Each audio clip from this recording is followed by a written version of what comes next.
Now I'd like to introduce Jan Peach, who is today's featured speaker. Dr. Peach's professional and academic work focuses on early-stage technology assessment and strategic decision support for investors, manufacturers, and research institutions. A primary emphasis is on evaluating the value proposition of new technologies and providing quantitative input into the selection of promising technology concepts and their targeted development. This includes model-based assessment of the clinical and health economic benefit from new diagnostics and therapies. He received his academic training at the University of Karlsruhe in Germany and also here at Stanford University, where he completed his PhD. Dr. Peach is co-founder, president, and CEO of WingTech Inc. That's a technology consulting firm focused on health economic and value assessment. Previously, he's been a research fellow with the US FDA's Office of Device Evaluation. Currently, he holds an appointment as adjunct professor of management science and engineering at Stanford, where he also serves as a director at the Stanford Biocenter for Biodesign. The center is located here on campus, next to the medical school and in the center of Silicon Valley, which seems fitting, and it's a leading program in medical technology innovation. Its vision is for a world where health technology innovators from around the globe have immersive, collaborative, cutting-edge training that they require to thrive. And on that note, I'm going to hand over to Jan. Thank you very much, Masha. Good morning, everyone. It's a pleasure to see many of you registered here, and it's also nice to see the interest in medical technology, because it's really, I think, one of the fields where you can combine different interdisciplinary competencies and expertise and really do something very meaningful by bringing technologies to patients that really improve outcomes and that also help to manage care, and provide services in an appropriate manner, which is increasingly, as we see, important in healthcare systems around the globe.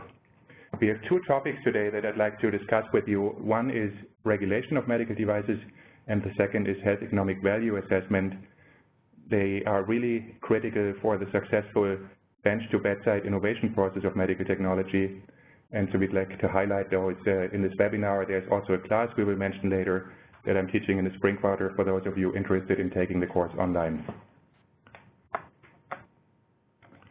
To set the stage, let's look at a couple of medical technologies. Starting from top left here, you see a transcatheter aortic heart valve, or TAVR, which is a new way to place an artificial heart valve. It replaces the surgical open chest approach and is one of the key cardiovascular innovations of the last couple of years. It really facilitated treatment of patients that were previously not candidates for surgery and needed to be medically managed only. And also it's a candidate, or it's a technology that replaces over time surgery. So very high patient value device, and we'll get back to that later in a case study.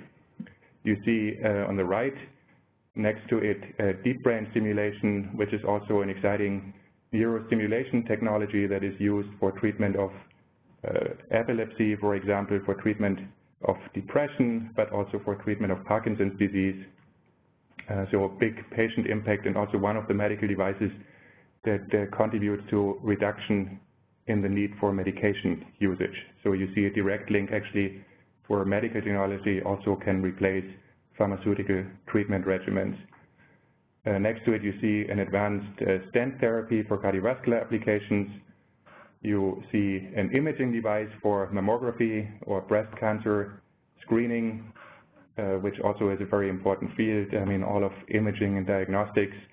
You see just next to it, further below, a treatment for obstructive sleep apnea, which is a big health concern. I mean, obstructive sleep apnea is a condition because it really elevates long-term cardiovascular and stroke risk. And in patients who don't tolerate CPAP treatment, which is a mask-based treatment, to treat sleep apnea, a new device has been developed that again uses neurostimulation technology to stimulate the tongue base at night and thereby keep the airway open. Then you see a diagnostic device for glucose monitoring, which is you can see over the counter or can purchase in any pharmacy in the United States. Certainly has a large need or large number of users, but there are continuous advancements also with the connection to mobile health technologies that really facilitate better management of the condition of diabetes. Then next to it, to the left, you see a new approach to actually diagnose lung cancer and to avoid invasive procedures. It's a genomic marker test. You see here a bronchoscopy being performed and a brush that is used to take a sample which is then analyzed in a lab to determine the risk or the likelihood that the patient actually does have a cancerous condition or a lesion. And by using such new technology, there is the opportunity to reduce invasive surgical biopsy, and you can imagine that that's really a risk reduction for the patient, and it's a benefit also to the healthcare system in terms of avoiding costs of complex procedures. Then a device that is, or family of devices, artificial joints. You see the hip joint here, or the knee joint. Roughly 700,000 total knee replacements are performed per year in the United States alone, and so again, big impact on patient quality of life in patients with severe arthritis, but also a big market for medical technology, or orthopedic technologies. And then finally, technologies such as high-flow therapy, respiratory support systems that are gradually replacing more invasive respiratory support modalities such as intubation or otherwise mask-based treatments. Again, I think all of these technologies, and there are many, many more, show you the wide variety of technologies and the wide variety of opportunities to really improve patient care and patient outcomes. Now, for all of these technologies, if we are thinking of innovations in those spaces, right, we need to think about demonstrating the value of these technologies to the patients, or at least developing an understanding, right, how meaningful a technology is to patients. We also need to think about the questions of safety and effectiveness of these technologies. And the leading question there, or lead question really, is what constitutes safety of a medical technology? What does it take to demonstrate safety and effectiveness? Next, we need to worry or think about, the target population. Is this a very narrow, defined population that could benefit from the therapy or the technology, or is it a larger target population? Thinking of the knee replacement, 700,000 per year number of devices, that's very different to some other technology areas. So we need to appreciate and define the target population, because it also has an effect on the safety profile and on the effectiveness profile, and we'll discuss that in a minute. And then finally, is this technology of value, right? Should it be paid for? And if so, what amount would be appropriate for healthcare systems? And we also need to keep in mind that this value question really is stakeholder specific and it's country specific. So a technology that might be of value in the United States healthcare system might not be of value in other healthcare systems like the UK, France, Spain, or Japan. And the reason is that we not only might have some slight variations in the underlying clinical profile, but we have very different implementations of healthcare systems and also different cost structures and cost profiles. And so you see that all of these questions really directly relate to the fields of regulation and health economics that we discussed today. And a point that we should mention also specifically here is that, very different from other industries like the automotive industry or many consumer electronics fields, commercial success and bringing a therapy really to the patient for commercial use means that we need to rely on approval by regulatory authorities. In the United States, it's the Food and Drug Administration, and we also need to obtain reasonable positive reimbursement that actually allows us to have a viable business in the end. So without those third-party considerations or approval by third parties, there's no way to have a successful translation from development or R&D to the clinical use and the patient benefit. So that means we need to understand very thoroughly the requirements of regulatory approval and of reimbursement approval and value assessment. And there's a direct link, as you probably appreciate, between the requirements and the commercialization risks and rewards. Also time to market. Imagine, for example, a required 2-year follow-up study as opposed to 6-month follow-up. That very much affects your time to market, and it also affects the costs of development and clinical testing. And that leads us directly also to the funding requirements.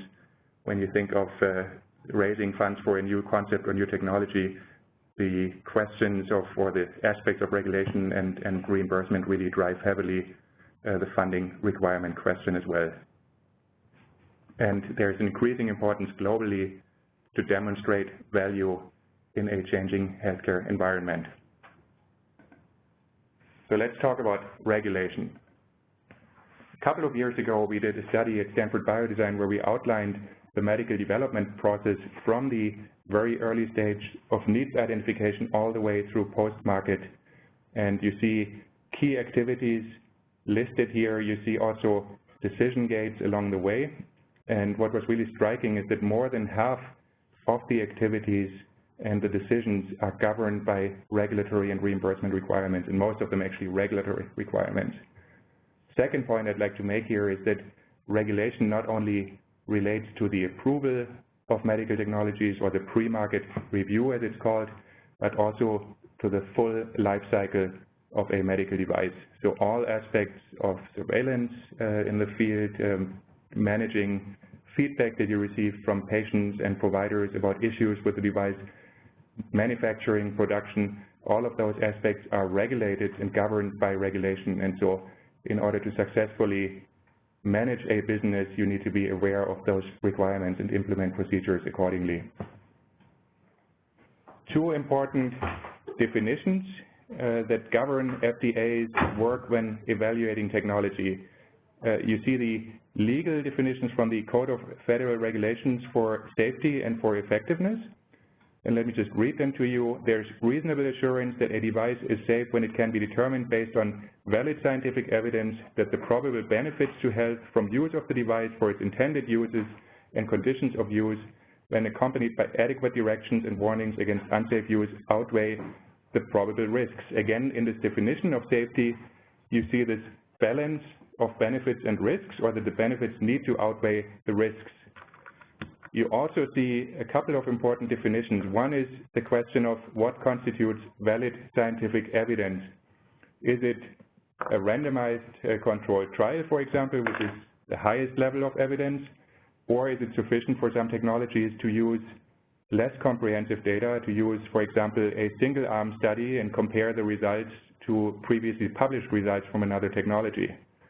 So this is a very relevant and key question, and also is actually one of the drivers in the implementation of the regulatory process. You may have heard about the regulatory pendulum and that there were differences between how administrations actually enforced regulation and implemented regulation, and one of the key drivers here is the question how much evidence is needed and what is considered to be valid or valid enough.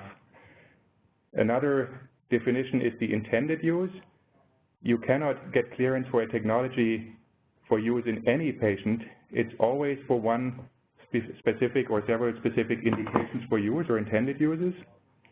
And you also need to be careful in describing and specifying what is the condition of use. Is it in an inpatient setting, in an outpatient setting? Who is performing or using the device? All of those are relevant questions for the regulatory review process. Labeling is part of that as well as the instructions for use. Effectiveness, looking further below, there is reasonable assurance that a device is effective when it can be determined based upon, again, valid scientific evidence that in a significant portion of the target population, the use of the device for its intended uses and conditions of use, when accompanied by adequate directions and warnings against unsafe use, will provide clinically significant results. Again, definitions of valid scientific evidence, also definitions for intended use in a given population, and also the definition of clinically significant results. That means FDA, and that's different to, for example, the European regulatory requirements, FDA really evaluates the benefit to the patient in terms of outcomes, in terms of effectiveness. It's not sufficient to agree that a technology is safe enough, but it really needs to demonstrate a clinically significant improvement. In Europe, the focus with the CE labeling, for those interested and familiar with the European system, is to evaluate safety and performance. And performance means not the clinical performance, but that the device does what it's intended to do. But there's no long-term evaluation of outcomes as part of the regulatory process. How is regulation implemented in the United States?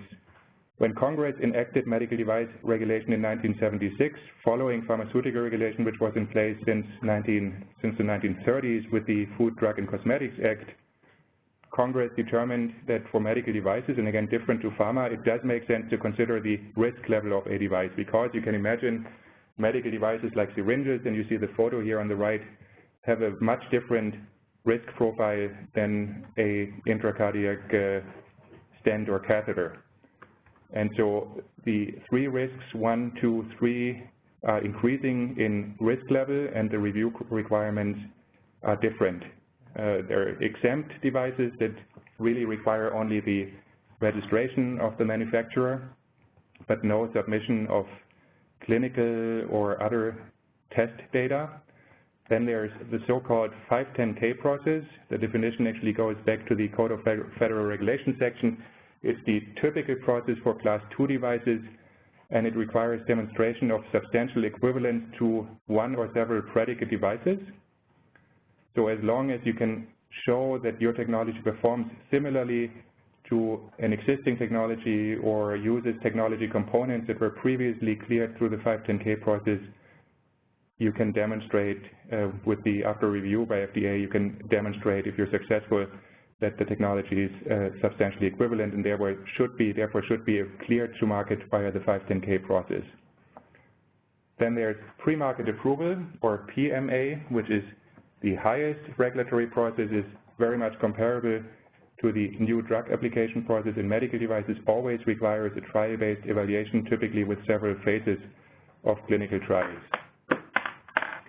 In addition to pre-market evaluation and clearance, as I mentioned earlier, there are regulations governing manufacturing and other aspects, quality system regulation, R&D processes, manufacturing, procurement, distribution, product surveillance, and many other aspects. FDA review is actually a paper-based review. I mean, even though a lot of these papers are now electronic, but it's not that FDA evaluates a device, takes it apart, and studies its risk profile. Companies submit documentation of tests that were performed, and you see how comprehensive these dockets are. This is for a PMA type device, and what FDA receives and then needs to review within 180 days typically. And you can imagine that that's a tall order and a very comprehensive task involving biostatistics, engineering, medical disciplines, and so on, and real expert knowledge within the agency. As mentioned earlier, the implementation of the regulatory review process has changed over time. This chart comes from the latest MEDUFA report that FDA published just early this year, and it shows the pre-market approval, again the highest risk class device approvals, and you see in green the successful or approved devices and how that changed over the years. And you can see, for example, that with the beginning of the Obama administration in 2008 and 2009, the approval rates for PMAs really went down significantly, and that was a result of stricter requirements that the new administration or the new leadership at FDA implemented at that time. Since then, it has dramatically increased again, and FDA has been very successful actually in further improving its operations and procedures, which is good news to everyone involved in the industry. Now let's switch over to our second topic, health economic value assessment. To give you some background about the environment that we all or anyone operating in the field of medical devices, needs to face, you see for the United States, again, the total federal spending as percent of the gross domestic product over the years. And you can appreciate or see here in red the major health programs, that's Medicare and Medicaid primarily, being the highest spending category of government spending, roughly 5% of the GDP. And consider that this is only the government part of healthcare. When you add all of the private aspects and commercial insurance aspects of healthcare, we're currently looking at 18 or 19% of the GDP being spent on healthcare in the United States, which is roughly double what other countries in Europe spend. And it's not only in Europe, but especially in the US, it's a concern, especially when you look at the projected future expenses, which are driven, among other factors, by changes in the age groups, for example, of patients, demographic changes. And you can also appreciate that, as just occurred or was proposed, if defense spending, which you see further down, is increased by $50 billion from one year to the other at the expense of other government spending categories, that there is even more pressure on spending on healthcare, for example, right? And that means also that there is or needs to be significant scrutiny, and funds should be spent wisely on technologies or aspects of healthcare that really are meaningful, that contribute value, and that's the environment we live in and that we're increasingly facing going forward.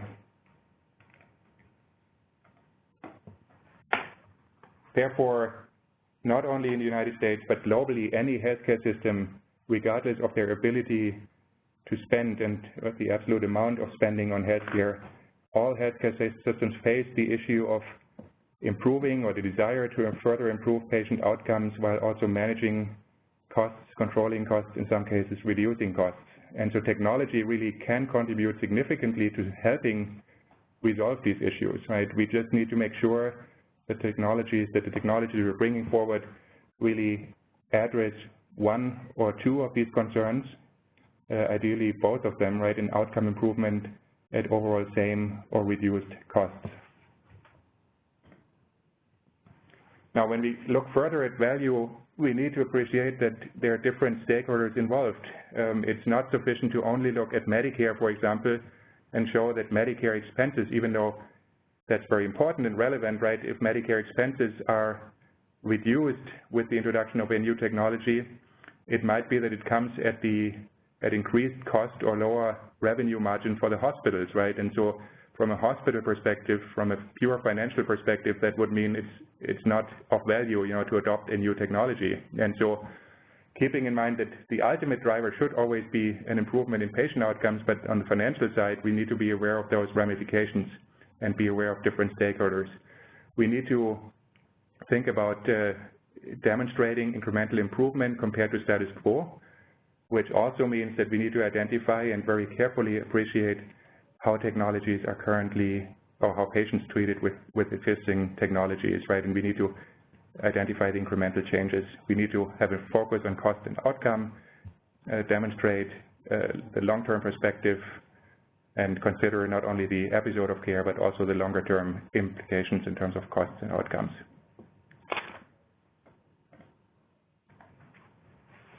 So from a patient perspective, again, going back to the clinical objectives of any new technology, we need to be able to demonstrate either a mortality or a reduction in mortality survival improvement, or a reduction in patient morbidity, or a improvement in patient-related quality of life. In some technologies, actually, we're able to address all of them, but keep in mind that these are the three drivers really that drive the value proposition to a patient. And we need to be able to demonstrate a viable health economic profile. A therapy needs to be either cost-saving or cost-effective to be of value, and that is measured through the cost-effectiveness ratio. On the right-hand side, you see a graph where you see at the 0 point, or the cross of the axis, the existing approach and technology, how a patient might be treated in a given indication, and we're looking at the difference in costs, delta costs on the y-axis, and the difference in outcomes or effectiveness, often measured in quality-adjusted life years, to the right. And you can appreciate that there might be technologies that lead to better patient outcomes at higher overall costs, and up to a certain willingness to pay threshold that is defined by individual healthcare systems, a technology might be considered to be of good value, to be cost-effective, and that means it should be adopted. There are also technologies that, hopefully in the future, more technologies that improve patient outcomes, while also reducing overall costs to the healthcare system, and that would be in the quadrant to the on the lower right. When we think of developing technologies that lead to higher costs at minimally increased effectiveness, that lie above the willingness to pay threshold here, then you can appreciate that they're not considered to be of good value, and will be very hard to actually get successful adoption of those technologies in the future. So the implications continued here. We need to, again, appreciate all of the requirements in how agencies, like in the UK, the National Institute of Clinical Excellence, how they evaluate technologies, and we need to collect data in a prospective way from the very early stage of development all the way through clinical and be aware of those requirements. Let me briefly go through a case study for TAVR, transcatheter aortic valve replacement. Remember that we looked at this technology on the very first slide, and I'd like to briefly discuss with you the safety, effectiveness, and value assessment based on this real-world technology. Brief background about the medical condition, aortic valve disease.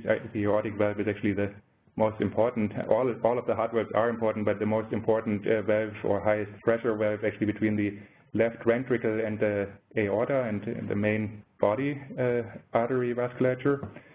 And in many patients, aortic stenosis in older ages leads to a narrowing of this valve.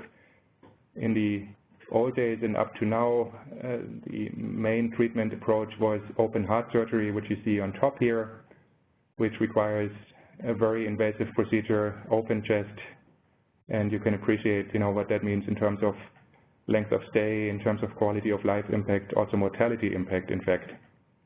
And transcatheter aortic valve replacement is a new technology that has been introduced over the last decade to address patients that are not candidates for surgery because they're too sick, too ill, and wouldn't survive or possibly survive surgery. And increasingly, this approach is also used to replace surgeries in candidates that are at intermediate risk. And you can see on this image here on the right-hand side how the valve is actually implanted through the catheter without opening the chest of the patient. So now if we look through the regulatory or the value lens again, starting with the question of general evaluation of TAVR, we probably should compare this TAVR approach against surgical treatment in patients that are candidates for surgery. In patients previously not candidates for surgery, we need to compare against the existing paradigm for these patients, which was medical management. So again, it shows that we need to carefully appreciate and understand what's the patient population that we're looking at when evaluating the technology, and also what's the current paradigm of treatment, because that drives our incremental differences in terms of patient outcome and in terms of cost. How should we evaluate the effectiveness? Well, it's the long-term survival that really is the most meaningful factor here. So we need to appreciate not only the procedural success or maybe 6-month follow-up outcome, but ideally the remaining lifetime of the patient and how survival is affected by this new technology. We also need to think about events like strokes and heart attacks that might be affected by the use of the technology. And to assess those outcomes, ideally we would want to see 1-year or 2-year outcomes from a trial to be able to evaluate that. There are also factors like 6-minute walk test and other approaches to evaluate the functional ability of a patient. All of those factors in sum really drive effectiveness and do have an impact on the quality adjusted life year that we're measuring in health economic analyses. What cost elements do we need to consider when comparing TAVR and surgical AVR, so the mainstay treatment, open chest surgery? We need to consider, for example, the number of intensive care days that are required after one versus the other procedure. We need to consider length of stay. We need to consider certainly the cost of the valve. A transcatheter aortic heart valve actually costs around $30,000 in the United States versus maybe $6,000 for a surgical valve, and you can imagine how that factors into the cost equation and the cost difference equation. So what clinical data are needed to support cost calculations? As I mentioned earlier, on the effectiveness side, there are parameters like stroke rates and heart attack rates that might also be influenced by the use of this different technology, and certainly we want to capture those also on the cost side, as the treatment of a stroke has immediate cost implications and long-term implications. What data sources could be used to support a cost assessment, where we could do a micro-costing approach during the trial, but there's also extensive literature or publication-based data available, that discuss the cost of a stroke treatment or that discuss the cost of an ICU day, intensive care day. So there are a number of sources we can rely on when performing these health economic value assessments. Might there be differences between subgroups of patients? Absolutely. So again, it shows that we need to be aware of the specific target population that we're evaluating, not only from a regulatory perspective, but also from the health economic perspective. When you think of high-risk patients or extreme risk patients, for example, versus intermediate risk patients, the safety profile and the health economic profile could look very different. And you should also appreciate that when going back to the benefits outweighing the risks equation, right, or the scale here that we saw earlier, that certainly the risks in patients that are at extreme risk are much different than patients at intermediate risk, right? So keep that in mind. If you're interested in reading more about the health economic evaluation of a transcatheter aortic heart valve, there's an interesting study by Reynolds and colleagues that was published last year, and I give you the reference down here, but it shows what we just looked at, this plane of costs and effects and the likelihood that the technology actually would be cost effective when considering a threshold of $50,000 to $150,000 per quality-adjusted life here in the United States. And the conclusion of that study was, even though the technology costs more from a healthcare system perspective, the improved outcomes actually lead to a very favorable health economic profile. Willingness to pay of the society, as stated in the United States, between $50,000 and $150,000 means that this should be adopted even if it's higher cost. There are also a couple of interesting regulatory documents. The pre-market approval PMA summary of the transcatheter aortic heart valve device is available under this link at the agency, and you find all of the documentation of the clinical studies and preclinical studies that were performed, so it's very educational. Similarly, as I mentioned, the cost effectiveness article. So to briefly summarize, without regulatory approval, there's no market access. The key criteria for approval in the United States are safety and effectiveness. We need to determine early on how the product will be regulated, because that drives the regulatory requirements. We also need to appreciate the detailed requirements with regard to clinical testing and so on for each of the FDA pathways. And FDA online resources are available, again, if you want to study further. We can also learn from published documents of prior approvals and panel meetings that are published on the FDA website, a trove of evidence and information that really is very helpful. And as discussed, intended population, appropriate comparators, critical endpoints can be gleaned from those publications. QSR, good laboratory practices and good manufacturing practices, as discussed, are additional important elements of regulation. On the health economic side, we have seen that health economic evaluation increasingly is a critical requirement. Any healthcare system that wants to make meaningful decisions about the adoption of devices and their reimbursement price need to evaluate the healthcare benefit and the patient benefit and the cost of the technology. And that means for us, from an innovator perspective, that we need to be aware of those requirements. We need to actually collect information during the trial and during development already, collecting evidence that we can use to demonstrate the value proposition. We also need to appreciate what are the key value drivers of a new therapy very early on in development. And we need to appreciate that it's not only the episode of care or episode of implantation, but the long-term implications and effects of the therapy that we need to consider. Value is defined by incremental changes from current status quo. So we need to appreciate what are the current therapies, what are their outcomes, and the costs. And again, we have differences between individual countries. Useful resources for health economics are HTAs, or health technology assessment reports that are published and publicly available, as well as cost-effectiveness studies in the published literature. So with that, I'd like to briefly say few sentences about 256, which starting this year actually is listed or cross-listed also as a bioengineering course, BioE 256, Tech Assessment and Regulation of Medical Devices. It's a course that is given Fridays, 1:30 to 3:20, 9 sessions total, available through SCVD. Lectures include guest speakers from industry and the FDA, and also a hands-on team-based class project investigating a real-world medical technology, both from the regulatory perspective, but also from the health economic value perspective. And you can find details on the class website, which is given here. Thank you very much. Thank you very much, Jan. That was a great presentation. And now I'd like to hand back over to Jan so he can answer some of the questions that you've been sending through. Thank you, Marsha. We did, thanks for all of your questions. We did receive a couple of them that are listed here, and let me just go through them step by step. One of you asked about the design thinking process or concepts and how they have been used and applied in the medical technology field.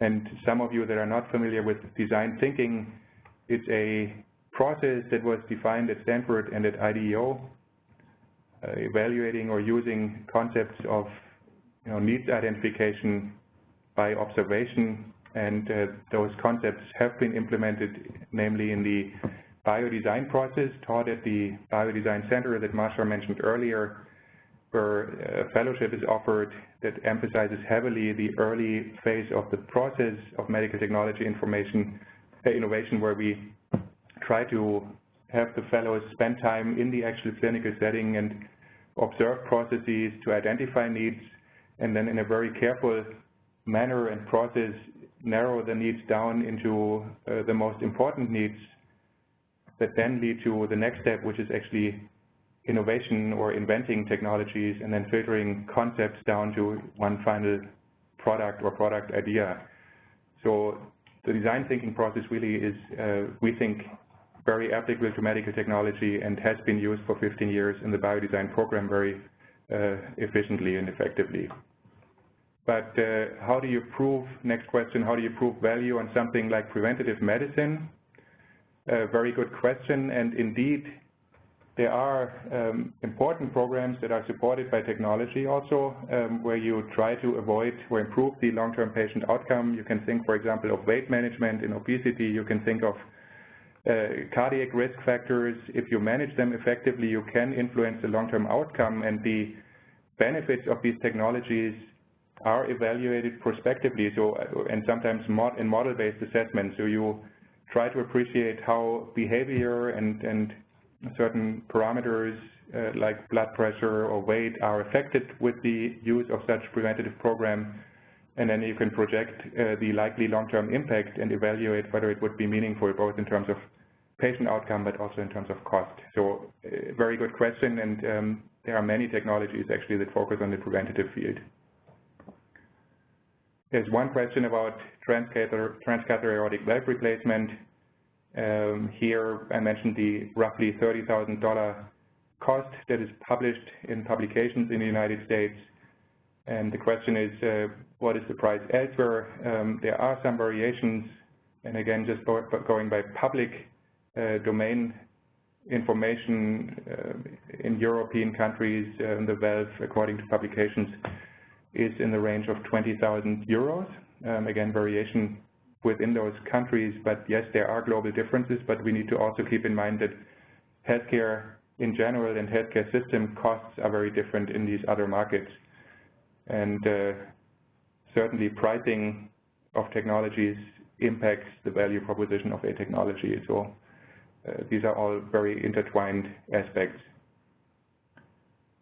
Let me just look at the next questions here.